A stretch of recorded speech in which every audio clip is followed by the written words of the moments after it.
यक्ष प्रश्न। युधिष्ठिर अपने भाइयों को ढूंढते ढूंढते थके हारे सरोवर किनारे आ पहुंचे। वे चारों जल की खोज में यहां आए थे। युधिष्ठिर ने देखा उनके भाई, जो उनका एक मन एक प्राण है, मृतक पड़े हैं। इस आघात को आत्मसात करना उनके लिए किसी भी और कष्ट को सहन करने से कठिन था। फिर भी उनके कदम पहले उनके पास जाने की अपेक्षा अनायास ही जल की ओर बढ़ गए। जैसे ही युधिष्ठिर ने सरोवर में हाथ डाला, आवाज गूंज उठी, ठहरो, मैं यक्ष हूं। युगों से अपने प्रश्नों के उत्तर ढूंढ रहा हूं। हर प्यासे को मेरा जल पीने से पहले उत्तर देने होते हैं, फिर उसे संतुष्टि का अधिकार मिलता है।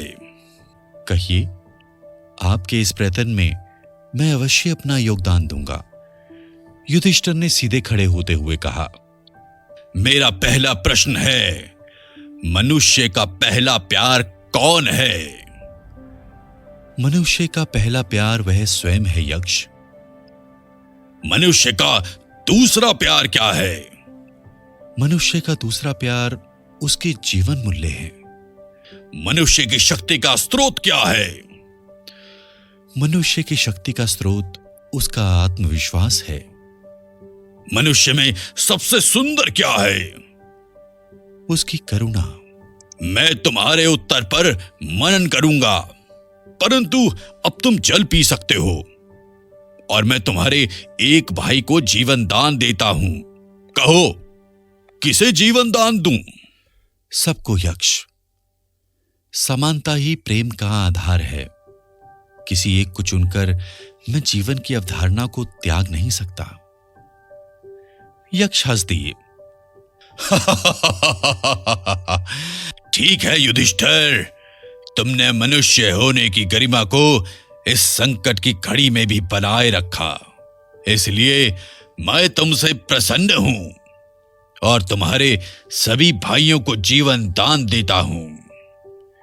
सभी भाई अचानक जाग गए। थके हारे जल पीने के बाद उन्होंने युधिष्ठिर से पूरी कथा सुनी। अर्जुन ने कहा, भैया, यदि परिवार में सभी समान हैं तो क्या कल जब आप फिर से राजा बनेंगे तो आपकी प्रजा आपका परिवार होगी? तो क्या उसमें सब समान होंगे? हां अर्जुन, राज्य को बनाए रखने में सबका योगदान आवश्यक है, इसलिए सभी समान हैं। इतना ही क्यों, पशु पक्षी पेड़ पौधे इस वातावरण को बनाए रखने के लिए आवश्यक हैं, इसलिए उन्हें भी समानता का अधिकार है। इसलिए प्रकृति से मैं उतना ही लेना चाहता हूं जितना मेरे जीवन यापन के लिए आवश्यक है। कुछ रुककर उन्होंने फिर कहा, यह मैं यहां वन में आकर समझा। हमारी कुटिया पर चढ़ाई बेल का यदि जीवन का आधार हमारे तुम्हारे जैसा है तो वह हमारे समान है, कमियां अधिक नहीं। प्रकृति के मूल में है जिजीविषा, उसके केवल रूप भिन्न है। सहदेव ने कहा, यदि हम ऐसा सोचें तो हमारे वनवास के दिन भी कितने सहज सरल हो जाते हैं। यह सुनकर सबके चेहरे पर एक मुस्कुराहट उभर आई और उनके कदमों की गति अनायास ही बढ़ गई।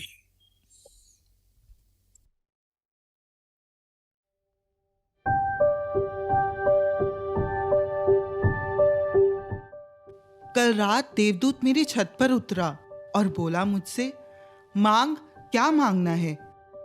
मैंने कहा, मेरी संतान सुखी रहे। तथास्तु। और उसने हंसकर कहा, मेरे परिवार का स्वास्थ्य अच्छा रहे, हमें धन की कभी कमी ना हो, आपस में स्नेह और विश्वास बना रहे।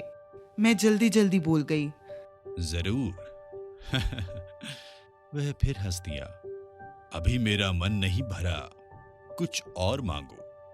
उसने हाथ उठाकर कहा, तो देवदूत, ये सब मेरे भाई बहन मित्रों को भी मिले। यह तो तुम्हारे ही सुख का भाग है, पर अभी मेरे पास बहुत कुछ है। मैं फिर कभी तुम्हें मिलूं ना मिलूं, आज और मांग लो। तो मेरे राष्ट्र को संपन्न कर दो।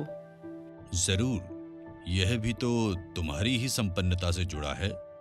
कुछ और मांगो, मेरे पास कुछ पल तुम्हारे साथ शेष हैं। मैं यकायक प्रार्थना के भाव से भर उठी।